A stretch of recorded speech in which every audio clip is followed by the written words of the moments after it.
Yes, can I be heard? Good afternoon. Good afternoon to our session 3 live session. We are now here with 9 panel members. In addition to the panel members who have spoken before, we have 5 subject matter experts. And you will remember that we are looking here at mechanistic modeling applications to support bioequivalence assessment for all drug products. It is now my pleasure to introduce 2 speakers, and the remaining speakers will be introduced by my co-moderator, Dr. Stier. I would like to introduce Dr. Fillippos Kesisoglou, who is currently leading the biopharmaceutics team and oversees the translational biopharmaceutics efforts across the small and large molecule portfolio in pharmaceutical sciences at Merck. He has more than 15 years experience in the fields of biopharmaceutics, formulation development, pharmacokinetics, PBPK, IVIVC, modeling as it related to clinical drug product development and CMC regulatory applications. On our panel also, we have Sivacharan Kollipara, who is currently working as the team lead in biopharmaceutics in the Global Clinical Management Group, IPDO, at Dr. Reddy's laboratory. He is responsible for biopharmaceutics evaluation, bioequivalence risk assessment, and bioequivalence prediction for conventional as well as complex generic products. And he has also published in the area of PBPK, PBPM. With this, I'll hand it over to my co-moderator, Stier. Thank you, Tycho. I'd like to briefly mention that Dr. Kim, who is currently the director of the Division of Therapeutic Performance 2 and the Office of Research Standards and OGD, unfortunately won't be able to join us today. However, we have 2 additional distinguished panelists, Dr. Yuching Yang, who is currently the co-lead of PBPK programs in the Division of Pharmacometrics at the Office of Clinical Pharmacology, Office of Translational Sciences, FDA. Her primary responsibilities include reviewing IND and NDA applications, assessing the effect of multiple patient factors using PBPK, and evaluating the application of PBPK tools to support regulatory review and policy development. We also have Dr. Zhang, who's the Deputy Director in the Office of Research and Standards, OGD, FDA. She's an accomplished professional with more than 24 years of combined experience in the areas of drug research, development, regulatory review, and approval. So we welcome all the panelists today, as well as the presenters who will be joining us. And I'll be starting off the first question for the panel, and this will be directed to Dr. Fang. How can PBPK modeling be used to do the risk assessment for the impact of food on bioequivalence? Yeah, thank you for the question. As I mentioned in my presentation, when using PBPK modeling to do the risk assessment for the impact of food on BE, we need to consider or understand the mechanism of food impact. For example, whether there is a formulation-mediated food impact, whether there is a transporter, metabolism, food, drug, complex formation involved.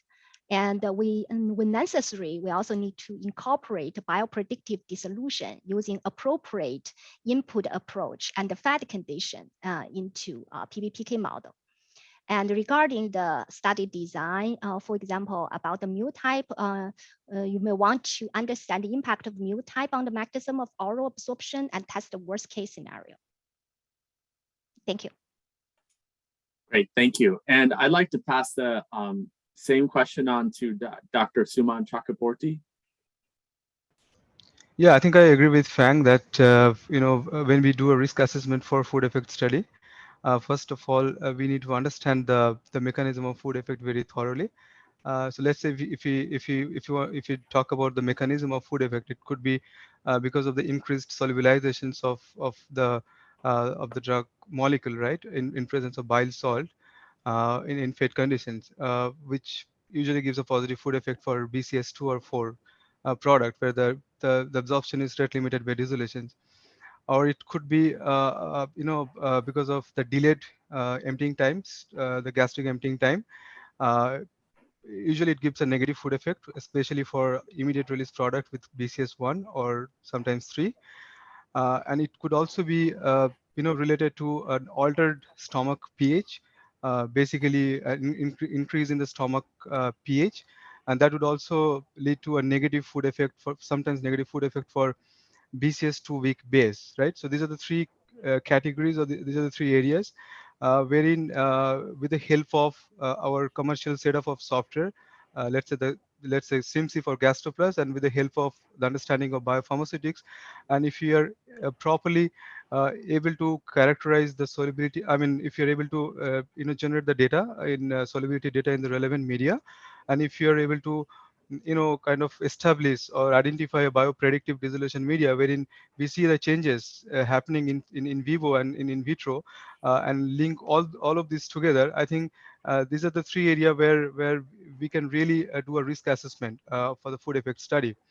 But there are other areas, let's say, which Fang had already mentioned, that that the food effect could be a complex interactions between between the transporter and then the drug absorbed, which are basically very gray area, which I think with the current setup of the software and understanding, it still need to be explored. Yeah, that's all. Great, thank you. I'd now like to pass the same question to Dr. Kesisoglou.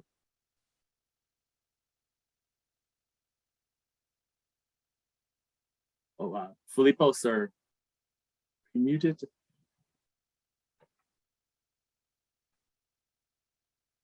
Let me quickly pass the question on to Dr. Zhang, and I'll come back to Fillippos.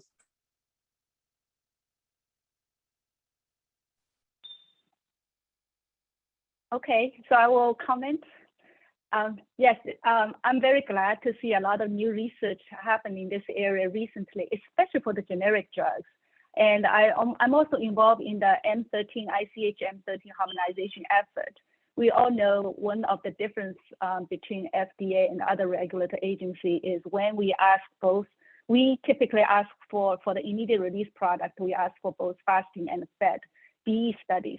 The reason is because we all know the formulation can have a different effect. Food can have a different effect based on the formulation.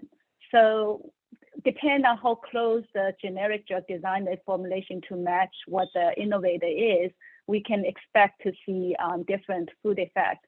That's the fasting B study may not always be predictive for what's going to happen when there's food, because that's mainly the reason why typically FDA asks for both fasting and fed B studies. But now we know there's research going on. We probably need to pay more attention, maybe based on the drug product, whether they're BCS class of 1, 2, 3, or 4, what's the formulation design, what the innovator did to in their formulation in order to minimize the food effect or enhance the food effect, and whether the generic industry noticed that and also designed the product same way. And now we know based on the presentation today and also what we learned from the literature, that we could PBPK modeling, mechanistic modeling can play a bigger role for us to understand between different formulations whether food may have a different impact.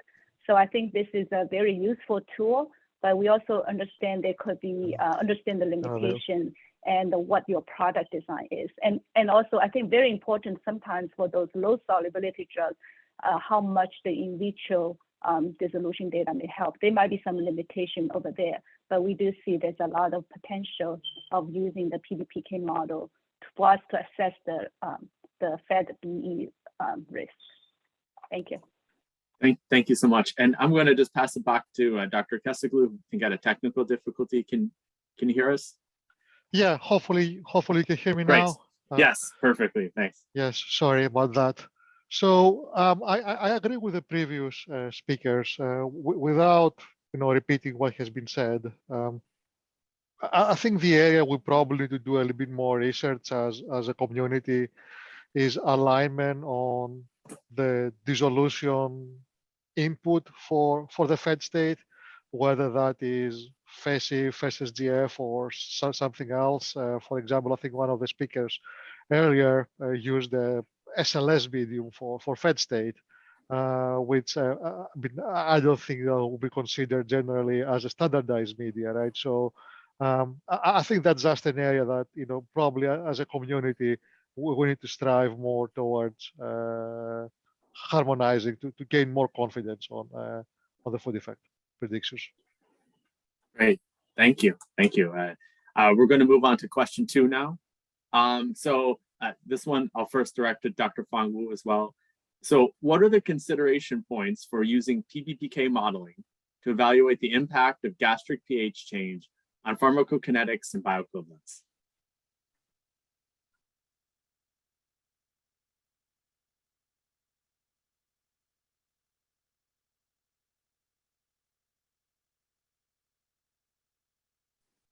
Fang, you're muted.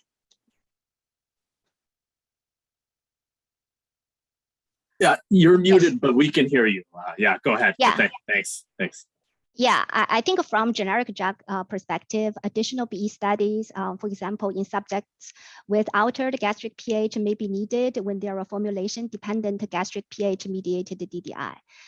The risk is high when under certain situations. For example, when test products and comparator products contain different levels of pH stabilizing or modifying excipients. That I mentioned in my slide, and the PBPK models to predict the PPI or ARAs-based DDI is an important step towards identifying formulation-dependent DDI, considering incorporating pH solubility profile or biopredictive dissolution, testing at multiple pH into PBPK modeling, and then conduct virtual BE simulations to demonstrate that a BE study in the gastric pH altered situation may not be needed. Thank you. Great, thank you. If we could pass it to Dr. Yuching Yang. Hi, good afternoon, everyone. Yes, first of all, I need to say I am more a learner in this section because in a new drug application, the applicability of PPK model, no matter is in the food effect or gastric pH agent, is not as widely used. And so, frankly, we have very limited experience with the food effect PPK model. And in terms of the gastric pH DDI effect, we do started to see in the past couple years. We see in the NDA submission or maybe in some of the IND stage, the applicant is asking, can PPK model help? And similar to what Fang described earlier, in those applications, we currently have 3 NDA applications who was using PPK model. One is as a decision, the other 2 was as supporting tool to support the no effect of a gastric pH changing agent. So in the one case where the drug was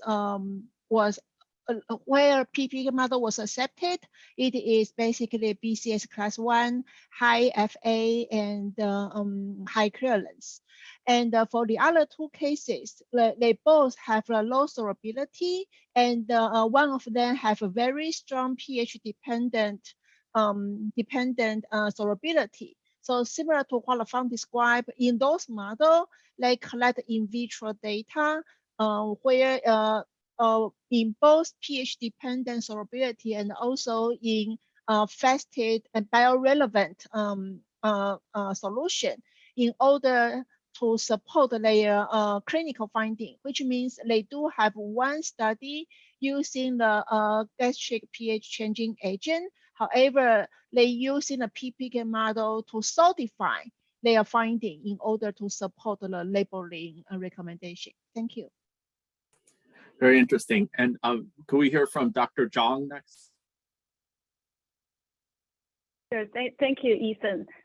This is, again, another very interesting topic. I feel like it's also, even it's not a new question, but and you can see, typically we ask fasting and fat BE for a generic drug, but we know there's a subset of products, as you heard, the pH-dependent solubility solution may affect absorption as well. And we also have data or evidence to show that FAT-BE, initially we thought FAT-BE may cover that risk, but it's not necessary. We have data to show some drugs, they show BE under fat condition, but if you use different pH, if you have a PPI, you will see they are not BE. So that means the pH dependent effect could be on top. The fat condition may not mitigate all the pH induced absorption differences between the formulation.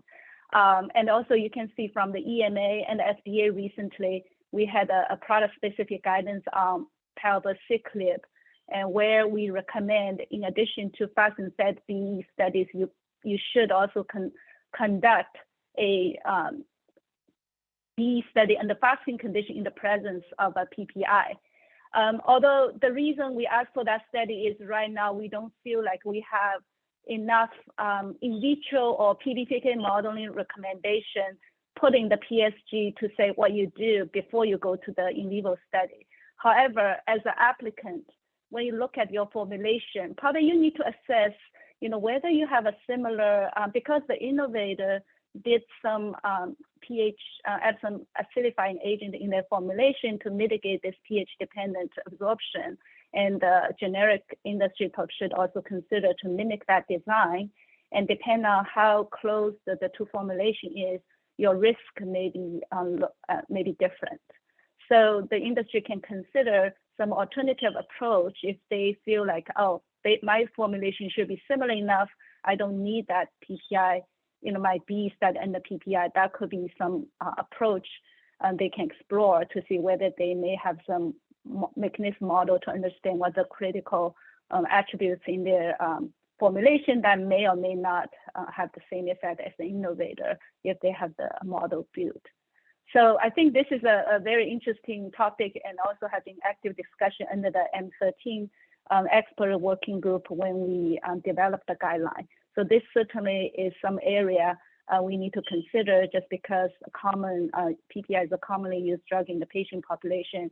And also we know there's achlorhydric patients who have different pH versus the general healthy subjects. So these need to be considered if your formulation may be susceptible for pH dependent absorption, and that has to be, the risk has to be assessed during drug development. And the regular agency would like to see that risk being addressed during drug development. Thank you. We can now go to another question. And the question is for Dr. Hannah Batchelor. You gave a very nice presentation on relevancy of adult BE studies to pediatric populations, and you also discussed about different dissolution methods, including a pediatric FASIF medium. And the question here we have is, are there any physiologically relevant test systems that can mimic pediatric populations for risk evaluations? And perhaps also you talked about the problem with predicting the performance in pediatrics with a large number of studies being bio non-equivalent with adults.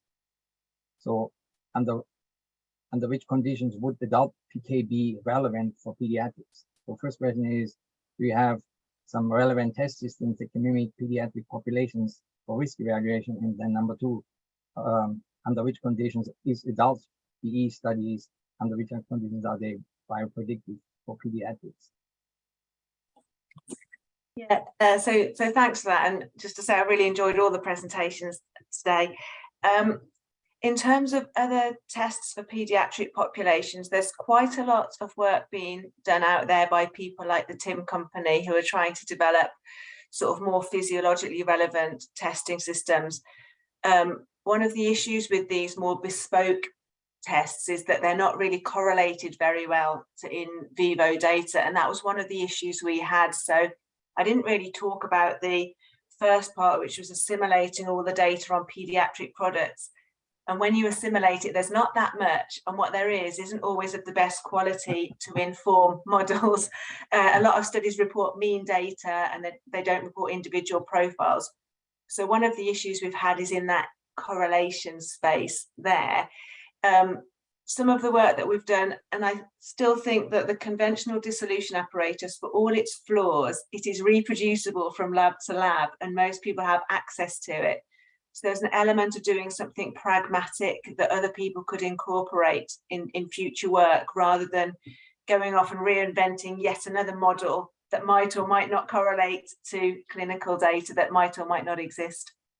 So there are other models out there, and I think some of the work that we've done, so for the pediatrics, it might work where it's a poorly soluble formulation, and we did 4 case studies, and I only presented one in the presentation today.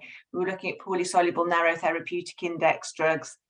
Obviously, dissolution is only going to be valuable when it's a dissolution limited absorption, so consider the mechanisms.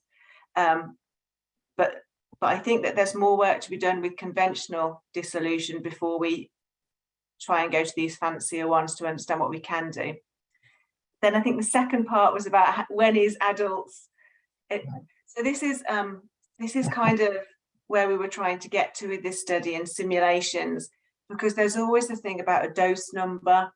So should we be dosing adults with a higher dose strength if we're trying to extrapolate it into children, or should we be using the pediatric dose strength in adults and hoping that it matches? So from the data that we did and using the modelling and simulation, it seemed to be, particularly for this case study, it was the volume that was critical. So I think when you're looking at adult studies, I do think there's something to be considered there about reducing the volume for the dissolution and integrating that to understand the sensitivities and then looking at how it performs. We've done this work on 4 case studies, and we are trying to expand that data set as we move forward. So I think there's a lot more work can be done here to sort of make the sum of the parts better than just one case study. So I hope that answers it. Yes, very well said. Do we have any other inputs from the panel? Otherwise, we'll go to the next question. Okay, then I will ask a question that goes toward the generic companies. When generic companies are developing PBPK models for regulatory purposes and for different scopes and submitting these to different health agencies such as US FDA, EMA, Anvisa, or Japan, are there any differences or considerations that need to be put into place regarding model development and validation? Question goes perhaps to Dr. Rebekah Jereb. Yes, thank you. Well, practically there shouldn't be any differences.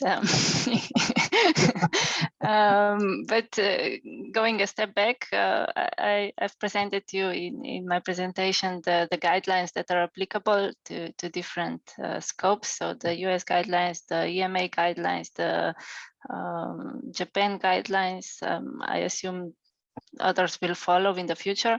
So when we decide to prepare a regulatory model for a specific scope, we of course stick to the guidelines that are specific to that scope. Basically, there are not many differences because they're all having these requirements for the proper model development, justification of the model parameters, system parameters.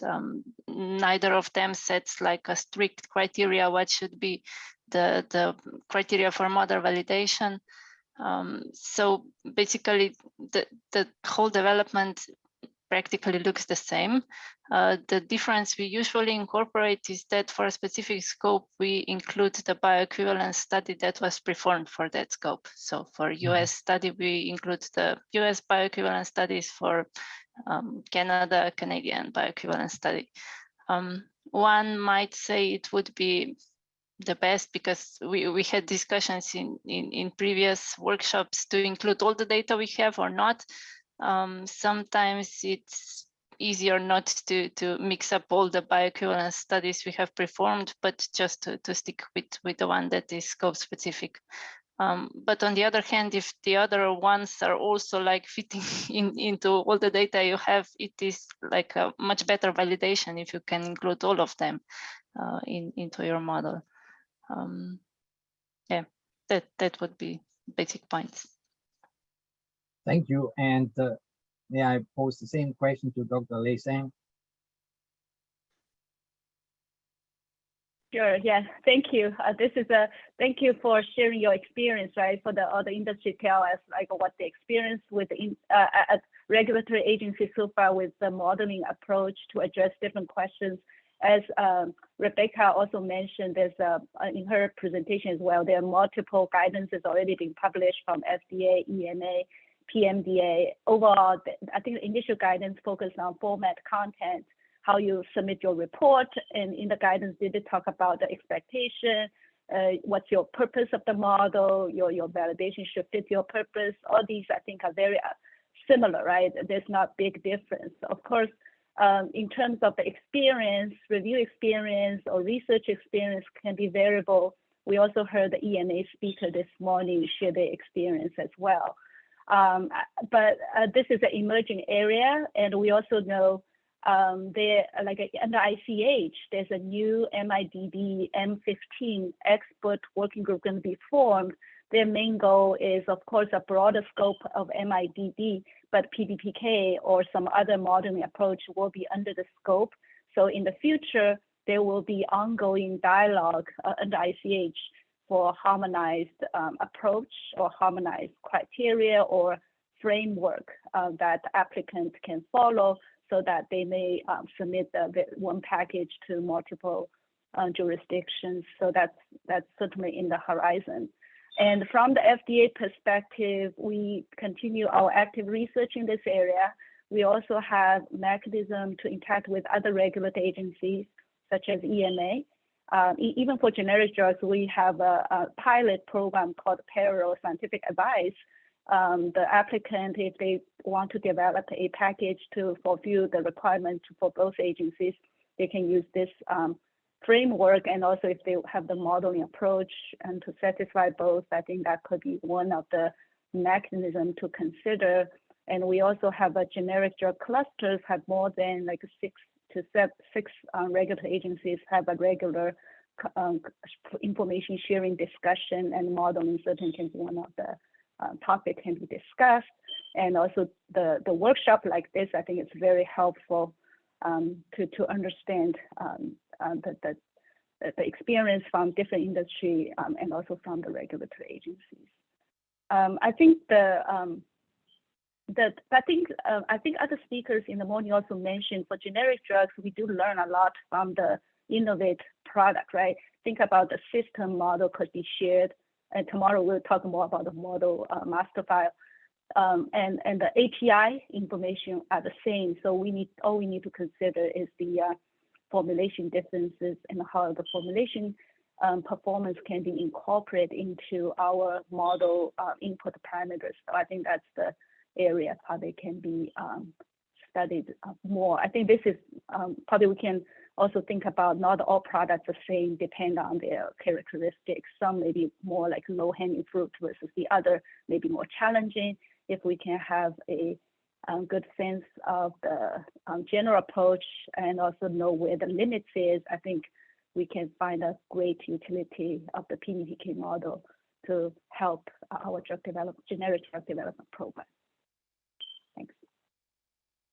Thank you for these valuable comments. And I know of several companies who have some type of level of difficulties with predicting whether or not their PBPK models will be accepted globally, whether or not that's on the generic side or on the innovator side. So I think this is a very important concept that ultimately we improve on the science and have a little bit more global approach. I think we can go. Yeah. Go ahead. I agree. This takes time, right? Just the BCA space waiver. It took time, right? Initially, we start with BCS class 1. Now we expand to BCS 3 and maybe even more. So it just takes time to build our confidence in those different models. Thank you. Yes, very true. And this brings us then to another question relevant to generics. What are the challenges generic companies are facing with developing and validating PBPK models for risk assessment for all drug products? This question, I can also point it first to Rebekah, and then after that to Sivacharan and Kollipara. Thank you for the question. Yeah, I think we've heard also in previous presentations many hurdles with the PBPK modelings we have, but I would just like to list some. So usually when you start developing, you first focus on the disposition model, and the problem we may sometimes have is the availability of intravenous data, because this is the one thing that the regulators would want to see, and they say they may have the data because the study was performed by the originator, but if it's not publicly available, we don't have access to it, and we don't know. We cannot use it, even though the FDA has the access to those data, right? So that is something that maybe should be dealt with in model master file. I don't know, just an idea. So yeah, the availability of the data to develop the model, and also the availability of the data for model validation. And this is especially going to this test and reference comparison, which we should have for, especially when we're talking about the BBBK models for the biopharmaceutics applications. We usually want to have, like suggested before, batches with differences in critical quality attributes that should be reflected in differences in vitro tests, and those should reflect also in the PBPK model and in the end in the predictions. So you should see the differences in vitro and also in vivo, right? To somehow establish this validation there, that your model is able to predict differences in vivo and also non-bioequivalent results. But sometimes you see differences in vitro and those are not reflected in vivo because there is no impact of those quality attributes, and sometimes it is hard to have in vitro tests that would reflect the differences you can observe in vivo. So the problem goes in both ways. I don't say, I wouldn't say that that is on the regulatory or on industry to find out, because sometimes probably it's just not possible, but these are the challenges we are facing. Then there are some other things like even the system parameters that are not like agreed upon between different software companies or even known, because they haven't been researched much. So the changing of the pH within gastrointestinal tract, but not just through the gastrointestinal tract, but changes with time or changes with food. For that fact, because we are focusing many of our discussion now on waiving fat studies. So the problems we have with food effect predictions that are not captured in the models, those are the challenges that we are also facing. I wouldn't go into more details. So the transporters, the enzymes, the precipitation, the in vitro test to estimate the precipitation, and so on. So many challenges we are still facing. And thank you for this. And then Sivacharan, I know your company is also in global drug development on the generic side. What has been your experience with the challenges? Yeah. First of all, thank you so much for the question, Tycho, and thank you so much for elucidating your thoughts, Rebekah, on this. So in terms of answering this question, I would like to put it in two parts. The first part is the model development itself. So very often the resolution is one of the critical input into the model. And what we have been observing as a generic company is that all the questions that we get on the resolution is pertaining to the QC method. But most of the cases, especially for the IR formulations, QC may not be biopredictive. So that calls for another additional biopredictive media along with the QC media. And if the biopredictive media are different for the fasting condition as well as for the fed condition, then along with the QC method, it calls for evaluation in 2 additional media. So that is one of the challenge we are routinely facing, QC media not being biopredictive. And as Rebekah has mentioned, IV data, I think all of us are aware. In order to define the disposition parameters, we need this. But in case of molecules that are exhibiting some nonlinearity, it is important to incorporate the enzymes and transporter kinetics. So while this kind of data might be readily available with the innovator companies, but availability of such data with the generic companies might be limited, and that can compromise a little bit on the quality of the model. So that is one challenge we are facing in terms of model development. And what we, based on our regulatory interactions with different agencies, what we also see that agency is looking to understand the mechanistic ability of the model, so that the model will be able to demonstrate each and every process of the ADME. And if you don't have the enzymes and transporter data readily available with a generic company, then we may not be able to explain the mechanistic ability of the model in full detail. So these are a couple of challenges in terms of the model development. But when it comes to the model validation, one of the routine feedback that we get from the agency is to demonstrate the model's ability to reject the non-bioequivalent batches. So while in the generic company, we always focus to target the batches which will be bioequivalent to the reference product. Sometimes getting this kind of data might be challenging.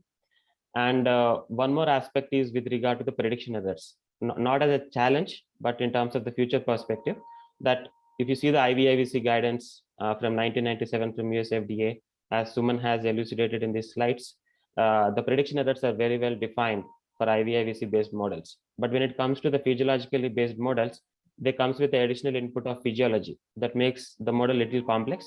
So sometimes I think this prediction error aspect also need to be revisited so that we can define appropriate prediction errors for these PPPK models. So last challenge is in terms of highly variable molecules, right? So if you consider a typically variable molecule with an intra-subject coefficient of variation of around 20%, so that can very well fit into the model and you can have appropriate prediction errors. But when we are modeling highly variable molecules, then the molecules are all, the plasma concentration data is all over the place.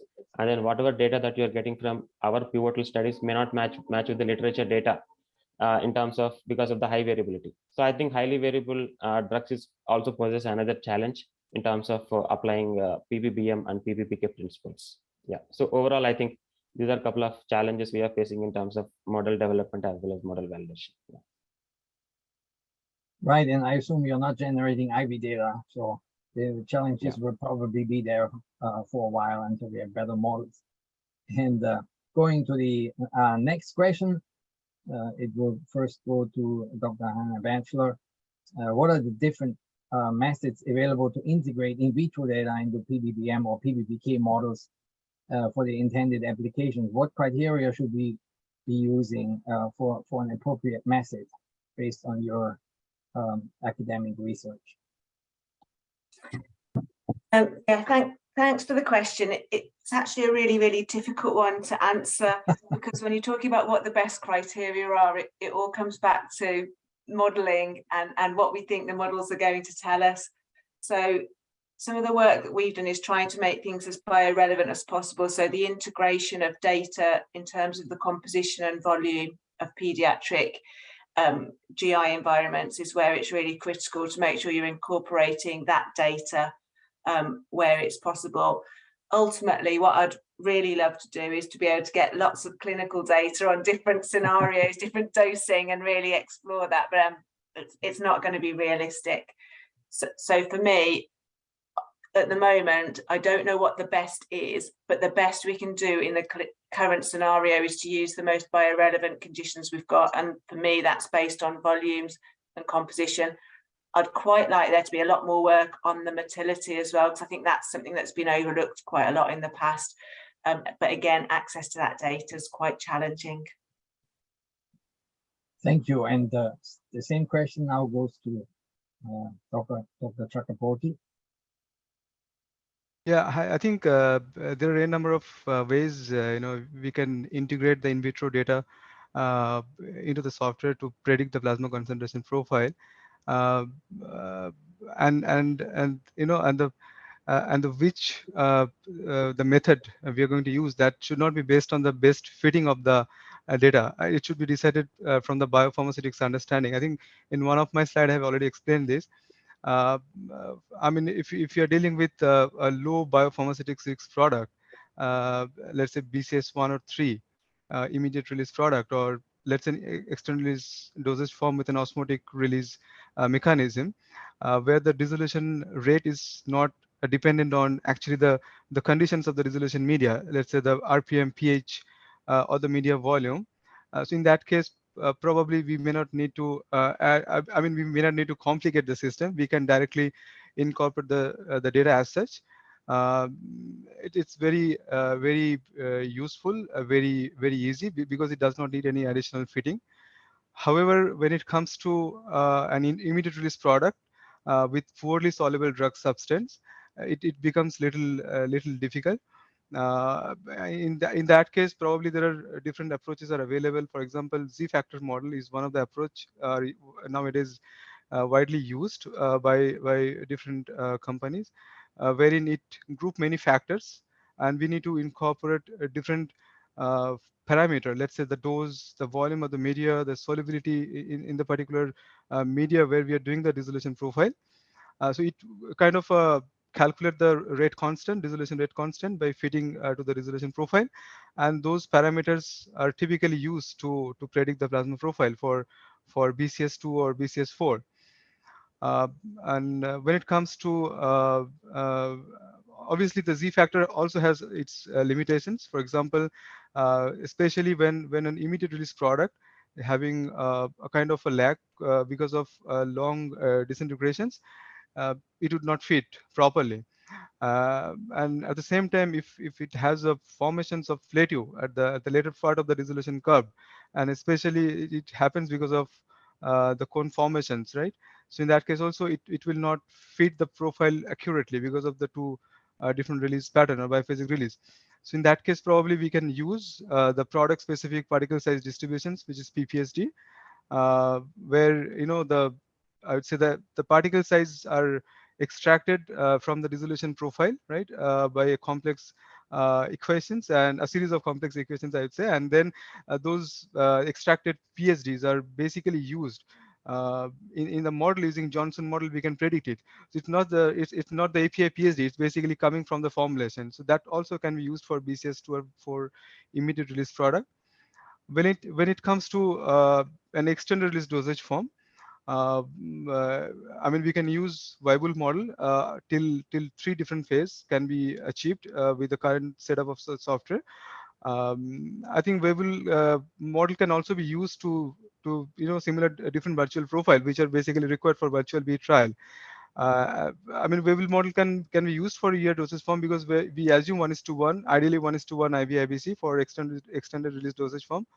Or sometimes we can also use the time scaling factor, or sometimes we can also we have seen during the predictions that the shape of the curve, although the Cmax and AUC is meeting the criteria as per the validation criteria. However, when it comes to the shape or when it comes to the Tmax, it does not fit accurately. So in that case, probably what we can do, we can instead of incorporating the dissolution data, we can use a level A IVABC. Then we can use the deconvoluted profile. So we can just convert the dissolution profile into a deconvoluted profile, right? And those deconvoluted profile can eventually be integrated in the model, and that can also be used as an alternative approach for extended release dosage form. Yeah. Thank you for this. And if I can also pose the question about how to best incorporate in vitro data into PDDM to Dr. Fillippos Kesisoglou. Yeah, thanks, Tycho. So I agree with what the speakers have said so far, right? And I think this is really the case where when people say all the models are wrong, but some are useful, I think this applies to the dissolution of dosage forms, because none of the models are really simulating dissolution of dosage forms. They all are based on assumptions that are probably not true. So I do believe that we need to keep them at least semi-mechanistic. So using at least some of the current like noise witness, Z factor, etc. I think that's better than the one-to-one direct input of Weibull functions. Although I do hope that in the future, although I don't know if it will happen anytime soon, we'll move to truly mechanistic models of dissolution. The other thing I will comment here is I see a lot of people arguing that I can use Weibull or one-to-one IVIVC if I validate my model, but I will just caution that there is probably many dissolution inputs that result in exactly the same PK prediction. So whether they are truly validating the model or it's just serendipity needs to be carefully considered when one looks at the dissolution input that way. Yes, thank you. Very well said. I'll pass it on Sivacharan, Kollipara. Yeah, thank you. Thank you, Tycho. I think most of the points are covered, but I just would like to talk a little bit about Z factor because that is something which people are using it mostly for fitting the IR formulations dissolution data. I think one of the experience that we have faced is, for example, if we have a highly soluble molecule, and since in case of Z factor equation, the solubility is in the denominator, the Z factor will, what we get Z factor is like very minimal value that may not truly represent the in vivo dissolution. So I think when we are fitting the Z factor, solubility is something that needs to be paid attention. And what we also have observed is that in most of the cases, the Z factor fitting works nicely with the initial data points, which will truly represents the initial dissolution rate. So that is also something that we need to consider. And in case any formulation that is exhibiting coning in terms of the dissolution or with a longer disintegration time, then a couple of those initial time points also will fit the calculation of the Z factor. So I think all of these factors needs to be considered. And also Z factor should not be used when we have surfactant in the dissolution because they will coat the drug particles in terms of another layer that will change the unstirred thickness of the drug particles as well. So these are a couple of considerations. And in terms of modified release formulations, I totally agree with what is being said. But I just would like to make two comments with regard to generating the virtual dissolution profiles and for dissolution safe space as well as for justifying the dissolution specifications. I think there are different approaches for generating the virtual dissolution profile that can range from using a simple Weibull function and using softwares like DDD plus and using simple time scaling. And one of the feedback that we have got from a couple of regulatory agencies is that when we use the Weibull function, they suggested us to maintain the same shape factor because the release pattern for the modified release dosage forms is governed by the shape factor. If the shape factor is changed, then the release mechanism is getting changed. So one of the feedback that we have got is to keep the same shape factor when we are generating the virtual dissolution profiles so that we are not changing the mechanism of the release. So that is something. But when we use the softwares like Triple D plus, wherein you adjust the amount dissolved at a particular time point, then that automatically changes the shape of the dissolution profile. So I think there is nothing called as best approach or the worst approach here. But whatever is the approach, if you're able to convince the regulatory agency with our explanation in the justification report, I think that will solve the purpose. Yeah. Thank you. Thank you for this. And Dr. Fang, I know you like different release profiles, if possible, to be included in the model. Would you like to complete the topic? Yeah, thank you, Tycho. I think I really appreciate the comments from previous panelists. Yeah, actually, I see these different input approaches in the packages, but sometimes the direct input of the dissolution can predict the in vivo data well. If the dissolution method is biopredictive or biorelevant, yeah, this biopredictive dissolution can include both QC and biorelevant dissolution. And also I see the Z factor is useful for IR product if they have a complete release. But the Z factor depends on the initial release phase, I think I mentioned by the previous panelist. And they may not capture the whole dissolution process if the release is not complete.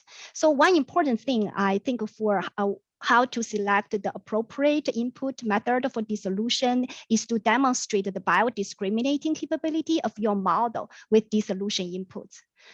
And also sometimes maybe dissolution is not a critical bioavailability attributes and your input approach is not appropriate.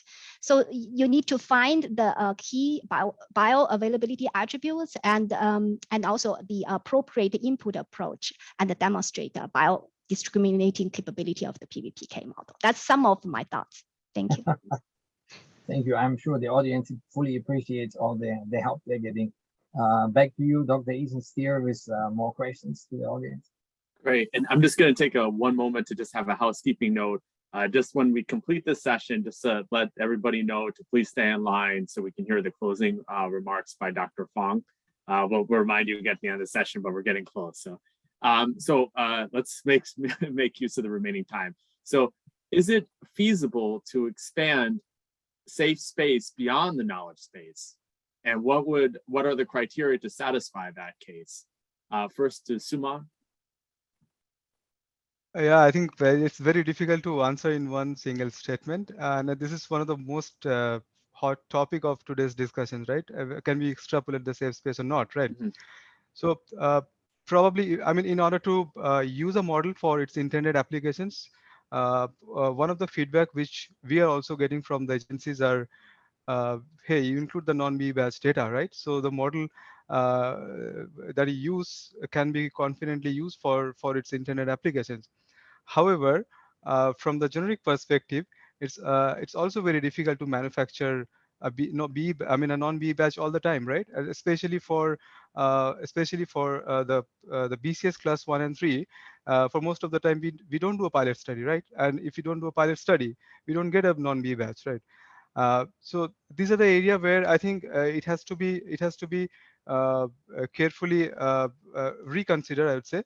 And there are different areas where we can take a risk-based approach from the biopharmaceutics point of view. Let's say if you're able to build the confidence by some other approach, but not by incorporating the non-B batch data. For example,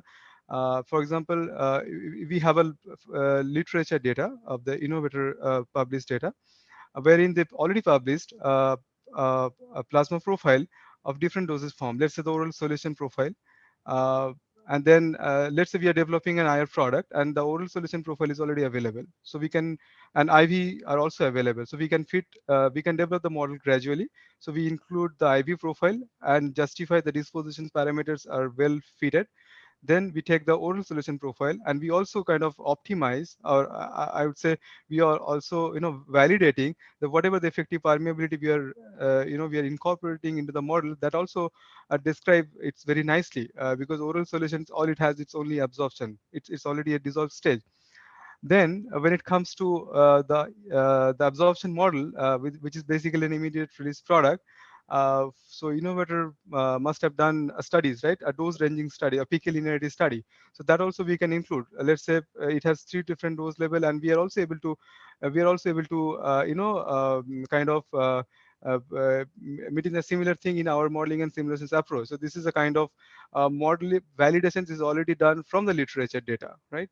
So there are literature data and experimental data other than the in vitro resolutions, which is basically formulation related attributes, are also need to be taken into consideration when we talk about a mechanistic modeling, and those were already taken care if you do this kind of gradual approach. This is number one. Number two, then in addition to that, what we have our pivotal biostudy data, wherein we have test and reference. Although these were not bioinequivalent, these were bioequivalent.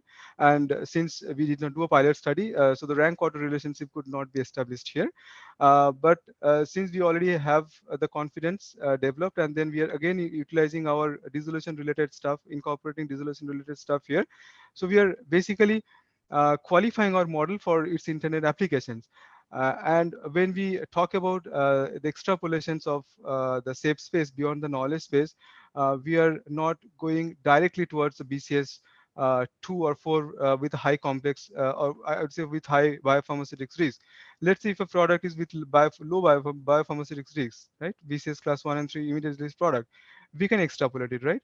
Or let's say for BCS 2, with weak acid is also typically considered to be a low risk product if it has a dissolution, rapid dissolution, at least a rapid dissolution in between pH 4.5 to 6.8.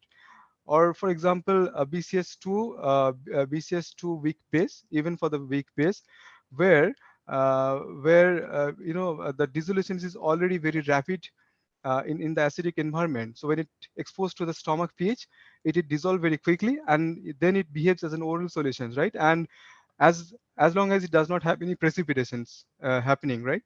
So if those things are taken into considerations, I think we are ready, and we can actually extrapolate the safe space beyond the knowledge space. Yeah.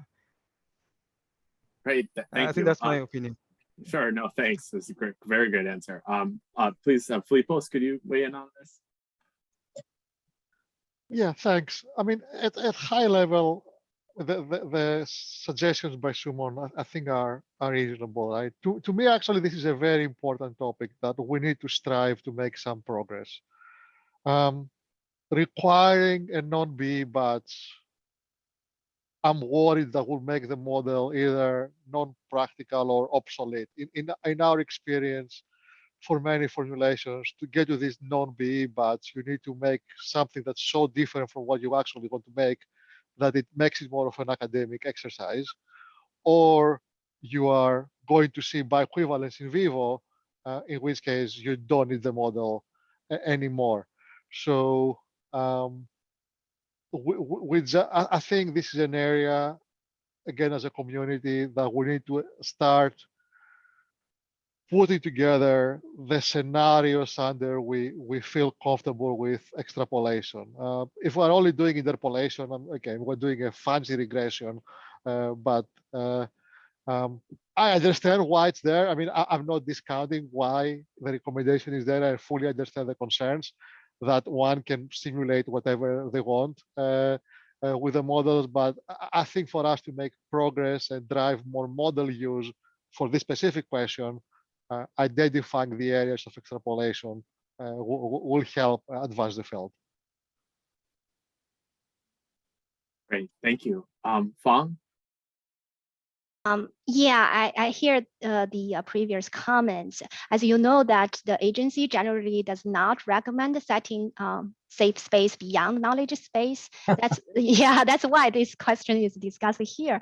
However, I think the sensitivity analysis by a validated PBPK model can help identifying which parameter is critical for impacting PK and support further evaluation for setting a safe space. And we also need to consider about the level of risk and the totality of the data.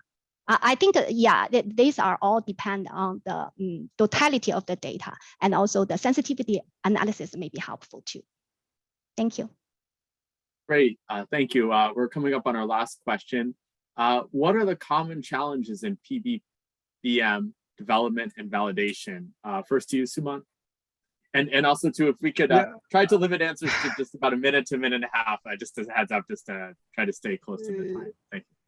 Yeah, I think this was already discussed in, I think, one of our previous questions, but I would like to highlight one of the topic where we need to meet the criteria of validations, right? So as per the current guidance of the PBPK guidance 2020 by FDA, which say that validations are required for using a non-BE batch, and the validations criteria is basically 10%, right? Which is even more conservative if you compare with our conventional IV-IBC guideline. So I think this is also very conservative, and especially when we talk about the validations, when we incorporate an independent set of data, right? Clinical biostudy data, which were not used during the model development, then this 10% is too tight. And I think that validations criteria should be depends on case by case basis. And I think the better alternative could be instead of looking at the predictions error, or I would say an absolute predictions error, we can always talk about the ratio, right? The t-bar predictions error, or at least when we talk about the virtual, since we are already talking about virtual B trial, virtual biochemical study. So as long as the model can able to reject the non-bio batch, right? That means it already satisfy the criteria. So in addition, 10% validation criteria is I think, in my opinion, is too tight. It has to be kind of relooked into. Yeah. Great, thank you. Sorry to shift on. Yuching.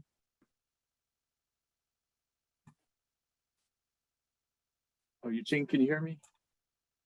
Let's move on to Fang, and we'll circle back if we have time. Yeah, I think you have talked about the PBPK biofarm guidance. That in that guidance we mentioned about the acceptance criteria referred to IVC. Yeah, we know that like if the PBPK model prediction error meet that IVC criteria, it is acceptable. However, we know that this is evolving area, and also it need to be dependent on the purpose.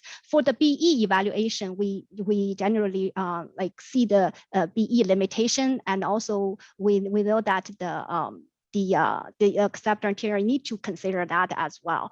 And for the validation part, as I mentioned, that for the rich data, using data sets obtained from different doses and different release rate are recommended to establish the in vitro and the in vivo relationship, and also establish the bio-discriminating capability and show your models about discriminating capability is important.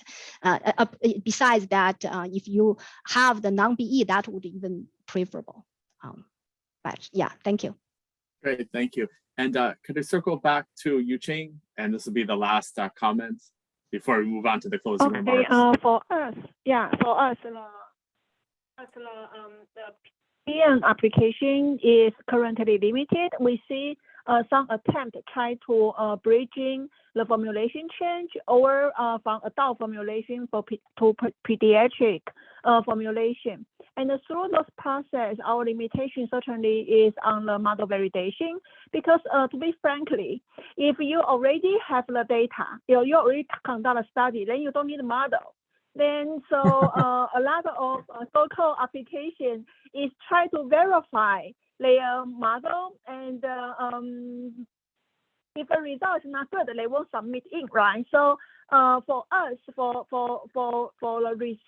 people we are receiving the model, even though we have questions, we want to see the positive and the negative prediction. Those data or those modeling efforts might be still in the company. It will not be submitted. So for us, from regulator point of view, we also facing this kind of issue. Thank you.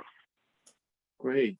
Thank you so much. So Tycho and I would like to close out the session. Did you want to say a couple last words, Tycho? Well, certainly very impressive panel we've had here. I think there was a lot of things discussed. We all know the videos are going to be made available, the presentations will be made available, and I'm sure we'll have a write-up on this conference. Thank you, everyone. Yeah, I echo Tycho's comments. It was a great discussion. We really appreciate everyone's time and commitment today. And so again, last closing remark, please stay online for some very important closing remarks from Dr. Fang, and I will kind of pass the baton on to the overall person of the conference here.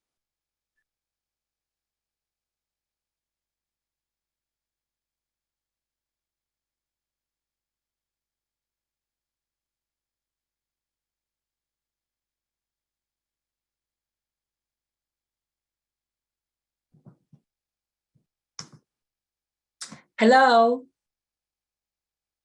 Yeah, really a big thank you to many of you who contributed to this workshop. I want to thank CRCG as well as my FDA colleagues, particularly Yuching and Syria, for planning, coordinating, and organizing this workshop. I thank all the speakers for the very informative presentations today, and all the panel members for sharing your time and expertise. I also want to thank the significant support from our industry colleagues, either as speaker or panel member. Importantly, I want to thank you all for your active participation.